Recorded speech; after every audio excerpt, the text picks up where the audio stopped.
Hello, कैसे हो प्रिय विद्यार्थियों। कर रहे हो गर्मी एंजॉय, बचे हुए कोरोना महामारी से। यही समय है, घर पर स्टे रहें और अपने परिवार के साथ अच्छा जीवन यापन करें और जल्दी इस महामारी को हम समाप्त कर फिर वापिस अपनी जिंदगी को उसी पटरी पर लेकर आए जिस पर पहले हम चलते थे। तो आज अर्थशास्त्र 12वीं क्लास जो बच्चे 11वीं पास कर 12वीं में एंटर किए हैं, आज उन्हें मैं पहले बता दूं कि 12वीं अर्थशास्त्र के अंदर आपको 2 बुक्स लगेंगी, यानी आपकी अर्थशास्त्र की बुक को 2 पार्ट में बांटा जाएगा, एक व्यष्टि अर्थशास्त्र और एक समष्टि अर्थशास्त्र। व्यष्टि अर्थशास्त्र में आपको 13 लेसन मिलेंगे और समष्टि अर्थशास्त्र के अंदर आपको 12 लेसन मिलेंगे। और आज हम जो लेसन की बात कर रहे हैं वो लेसन नंबर है 8। लेसन का नाम है लागत की अवधारणा। तो आप लोग जानते होंगे कि कॉस्ट किसे बोला जाता है। कॉस्ट का मतलब होता है किसी भी वस्तु को बनाने के लिए जो भी हम खर्च करते हैं, जो भी हमारे खर्चे आते हैं, यानी किसी भी वस्तु को बनाने के लिए किया गया खर्च एक वस्तु की लागत होती है। जैसे फॉर एग्जांपल ये मार्कर है, तो ये मार्कर बनाने के लिए इसमें कितने खर्चे इंक्लूड हुए होंगे। सोचिए कि इसके अंदर इंक डली है, वो भी खर्चा इंक्लूड है। इसको बनाने के लिए लेबर का यूज किया गया, उसकी वेजेस भी इंक्लूड है।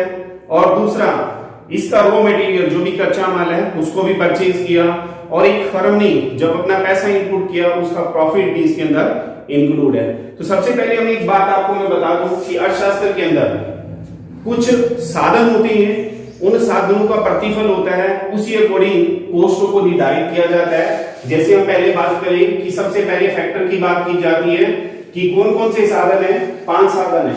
ये क्वेश्चन ज्यादातर बोर्ड में 1 नंबर का क्वेश्चन आपसे पूछ लिया जाता है कि इस साधन को, इस फैक्टर को क्या प्रतिफल प्राप्त होता है।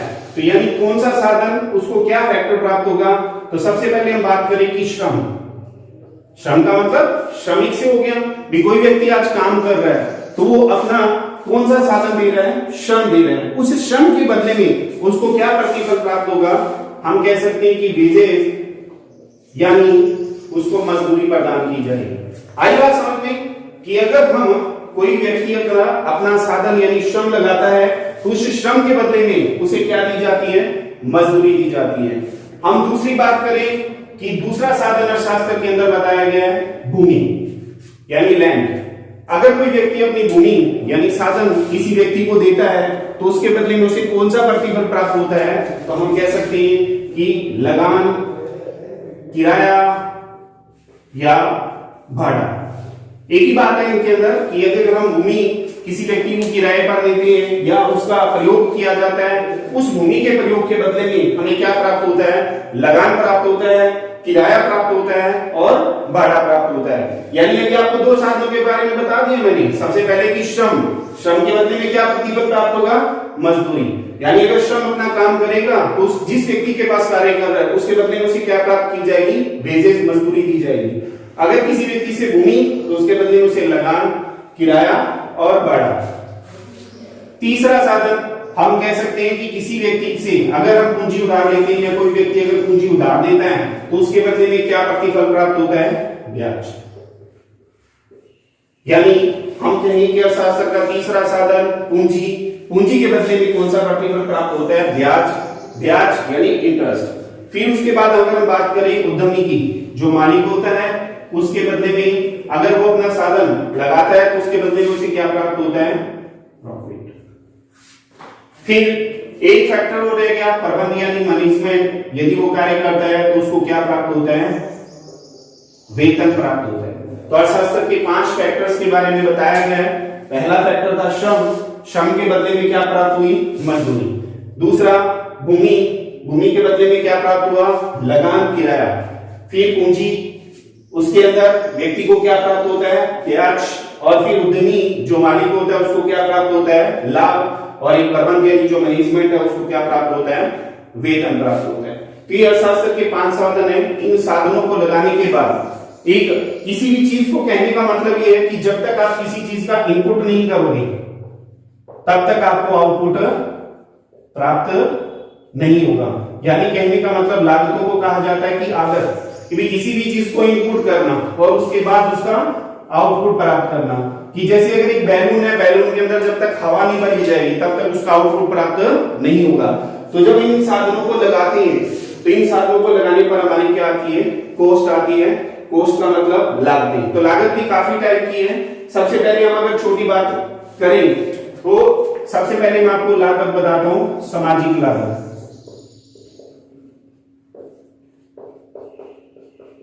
सामाजिक लागतें किसे कहा जाता है? यानी ऐसी लागतें जिनका ठीक ठीक अनुमान भी नहीं लगाया जा सकता, यानी ये समाज के द्वारा वहन करनी पड़ती है, इन्हें सामाजिक लागतें कहा जाता है। यानी जैसे फॉर एग्जांपल कि एक फैक्ट्री है, फैक्ट्री में कोई भी कर्मचारी कार्य कर रहा है, अगर उसकी कोई दुर्घटना हो सकती है तो उस दुर्घटना के अंदर कितना नुकसान हुआ या कैसा भी हुआ, तो वो सब लागतें समाज के द्वारा यानी वहन करनी पड़ती है। तो इसे सामाजिक लागत भी कहा जाता है। कई बार क्वेश्चन भी आ जाता है कि ऐसी कौन सी लागतें होती हैं जिनका ठीक ठीक अनुमान या परोक्ष अनुमान नहीं लगाया जा सकता, उसे कौन सी लागतें कहती हैं? सामाजिक लागतें। इसको एक नाम से वो जाना जाता है, एक्चुअल कॉस्ट के नाम से बोला जाता है, यानी हम कह सकते हैं वास्तविक लागतें।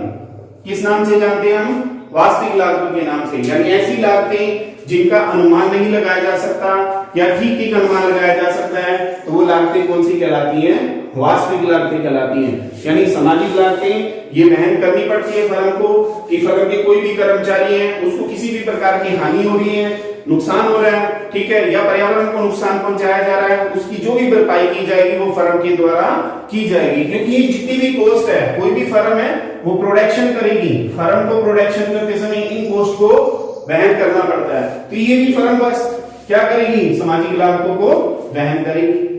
तो इसीलिए ये सामाजिक लागतें फर्म को वहन करनी पड़ती हैं। दो लागतें ऐसी होती हैं जो हिसाब किताब में रखी जाती हैं।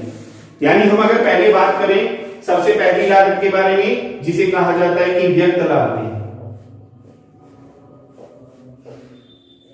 दूसरी है अव्यक्त लागतें।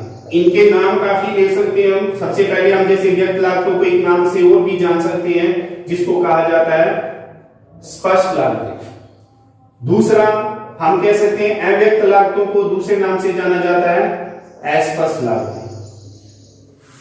अब व्यक्त लागतें किसे कहते हैं? अगर हम बात करें कि व्यक्त लागतें, यह नाम साफ पता लग रहा है कि स्पष्ट लागतें, नाम से ही पता लग जाता है कि स्पष्ट लागतों का मतलब कि ऐसी लागतें जो व्यक्ति फर्म प्रोडक्शन करेगी तो इन लागतों को वहन करना पड़ता है और स्पष्ट रूप से ये लागतें दिखाई देती हैं। जैसे अगर हम बात करें फॉर एग्जांपल स्पष्ट लागतें कौन सी हैं? जैसे एक श्रमिक को कार्य पर लगाया तो फर्म को मजदूरी देनी पड़ेगी, दिखाया जा रहा है कि श्रमिक काम कर रहा है और श्रमिक को मजदूरी दी जा रही है। दूसरा अगर हम कह सकते हैं कि जैसे कच्चा माल मंगाया तो जो भी मटेरियल आया कच्चा माल, उसका भुगतान फर्म को करना पड़ेगा। तो हम कह सकते हैं ये कौन सी लागतें हैं? व्यक्त लागतें। इसको किस नाम से जाना जाता है? स्पष्ट लागतों के नाम से भी जाना जाता है। यानी ये फर्म को हिसाब किताब में भी रखना पड़ता है, अपने लेखे के अंदर भी स्पष्ट करना पड़ता है कि आज इतने खर्चे फर्म के द्वारा क्या किए जा रहे हैं? वहन किए जा रहे हैं। इसका हिसाब किताब फर्म के पास रहता है। दूसरी हम बात करते हैं अव्यक्त लागतों के बारे में या अस्पष्ट लागतों के बारे में। अब अव्यक्त लागतें और अस्पष्ट लागतों के बारे में तो नाम से पता लग रहा है कि स्पष्ट, जिसको बीसीडी बात है हिसाब किताब में नहीं रखा जाता। कई बार क्वेश्चन भी आ जाता है कि ऐसी कौन सी लागतें हैं जो फर्म के द्वारा हिसाब किताब में व्यक्त नहीं की जाती, या ऐसी कौन सी लागतें हैं जो हिसाब किताब में नहीं रखी जाती, तो उसको किस नाम से जाना जाता है? अस्पष्ट लागतों के नाम से जाना जाता है। तो अस्पष्ट लागतें यानी ऐसी लागतें जिनको हिसाब किताब में नहीं रखा जाता। जैसे हम कह सकते हैं कि फर्म का मालिक है, वो अपने जो भी खर्चे हैं वो किसी प्रकार के जितने भी खर्चे कर रहा है खुद के पर्सनल, उसे वो व्यक्त नहीं करेगा, ठीक है, व्यक्त नहीं करेगा। तो वो कौन सी लागतें होगी? अव्यक्त लागतें या अस्पष्ट लागतें होगी। तो ये लागतें हिसाब किताब में नहीं रखी जाती। तो आज हमने जो भी टॉपिक पढ़ा, पहला सबसे पहले हमने पढ़ा कि लागत क्या होती है, यानी किसी भी वस्तु को जो बनाने के लिए खर्चे वहन करने पड़ते हैं वो हमारी क्या होती है? कॉस्ट। क्योंकि जब तक मैंने आपको बताया कि इनपुट नहीं होगा तब तक हमें आउटपुट प्राप्त नहीं होगा। तो सबसे पहले हमने बात की कि साधन होते हैं, उन साधनों के कुछ जो भी फैक्टर हैं उनके बदले उन्हें क्या प्रतिफल प्राप्त होगा। जैसे श्रमिक के बारे में बात करी कि श्रमिक को क्या प्राप्त होगी, मजदूरी प्राप्त होगी। दूसरा हमने भूमि के बारे में बात किया कि भूमि को क्या प्राप्त होता है, लगान, किराया या भाड़ा प्राप्त होता है। फिर हमने पूंजी के बारे में बात की कि पूंजी को क्या प्राप्त होता है, ब्याज। फिर हमने उद्यमी के बारे में बात करी कि उसको लाभ प्राप्त होता है। फिर प्रबंधक के बारे में उसको वेतन प्राप्त होता है। फिर हमने बात करी कि लागतें जैसे सामाजिक लागतें, वास्तविक लागतों के बारे में, व्यक्त लागतों के बारे में। अब अगला टॉपिक जो आता है वो इस लेसन का है कि लागतों को दो भागों में वैसे बांटा गया है, दो लागतें, अल्पकालीन लागतें और दीर्घकालीन लागतें। अब अल्पकाल का मतलब समझते हो कि क्या होता है? अल्प का मतलब होता है कम और काल का मतलब होता है समय, यानी कम समय की लागतें, और दीर्घकाल का मतलब लंबे समय की लागतें, यानी बहुत लंबा समय। यानी हम कह सकते हैं कि 10 साल, 20 साल, 50 साल, 100 साल। तो अल्पकालीन लागतों और दीर्घकालीन लागतों के बारे में हम नेक्स्ट वीडियो के अंदर बात करेंगे कि दीर्घकालीन लागतों को कितने भागों में बांटा गया है, अल्पकालीन लागतों को कितने भागों में बांटा गया है। मिलते हैं आपको नेक्स्ट वीडियो के अंदर। धन्यवाद।